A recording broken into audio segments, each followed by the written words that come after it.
Hello guys, welcome to my channel. Today let's make ഉമ്മലി. ഉമ്മലിയാണ് നമുക്ക് ഏറ്റവും എളുപ്പത്തിൽ ഉണ്ടാക്കാൻ പറ്റുന്ന ഡെസേർട്ട്. ഫസ്റ്റ് നമുക്ക് വേണ്ടത് ഒന്നെങ്കിൽ ഇങ്ങനത്തെ ടൈപ്പ് ഓഫ് ബിസ്ക്കറ്റ്സ്, അല്ലാന്നുണ്ടെങ്കിൽ പഫ് പേസ്ട്രീസ് യൂസ് ചെയ്യാം. അതിലേക്ക് നമ്മൾ പാല് ചൂടാക്കി, പാലിൽ നമ്മൾ പഞ്ചസാര, കണ്ടൻസ്ഡ് മിൽക്ക് എല്ലാം ഒഴിച്ച് ഒന്ന് ചൂടാക്കുക. പാൽ മധുരം വേണം, അത് ഒഴിക്കുക. നല്ല ചൂടുള്ള പാൽ വേണം ഒഴിക്കാനായിട്ട്, എന്നാലാണ് അത് കുതിർന്ന് പോവുള്ളൂ. അത് കഴിഞ്ഞാൽ അതിന് മുകളിൽ നമ്മൾ കുറച്ച് കണ്ടൻസ്ഡ് മിൽക്ക് ഒഴിക്കുക, നമ്മുടെ മധുരത്തിനനുസരിച്ച്. അത് കഴിഞ്ഞ് തിക്ക് ഫ്രഷ് ക്രീം യൂസ് ചെയ്യുക, എന്നാലാണ് നമുക്ക് ആ ഒരു ഡെസേർട്ടിൻ്റെ ആ ഒരു ടേസ്റ്റിലേക്ക് എത്തുള്ളൂ. ദെൻ നമ്മൾ ഈ പഫ് പേസ്ട്രീസ് എല്ലാം ഒന്ന് ക്രഷ് ചെയ്തിട്ട് അതിൻ്റെ മുകളിലേക്ക് ഇടുക. അപ്പോഴത്തേനും താഴത്തെ ലെയർ ഒന്ന് കുതിർന്ന് വന്നിട്ടുണ്ടാവും.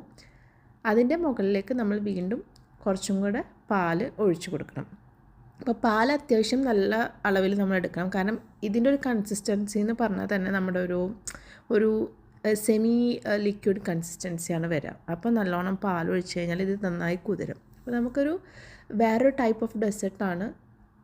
കോൾഡ് ഡെസേർട്ട് അല്ല ഇത്, കുറച്ചൊരു ഹോട്ട് വാം ഡെസേർട്ടാണ്. പിന്നെ ഇതിൻ്റെ കൂടെ നമുക്ക് നട്ട്സ് ചേർക്കാം, റേസിൻസ് ചേർക്കാം. നമുക്ക് എന്തെല്ലാം അതായത് ഡ്രൈ ഫ്രൂട്ട്സ് ആണോ ഉള്ളത് അതെല്ലാം നമുക്ക് ചേർക്കാം.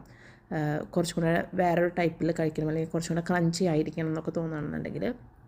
എൻ്റെ കയ്യിലിപ്പോൾ ഇല്ലാത്ത കാരണം കൊണ്ട് ഞാൻ ഇട്ടിട്ടുള്ളത് പിസ്തയുടെ പൗഡറാണ്. It is also really good.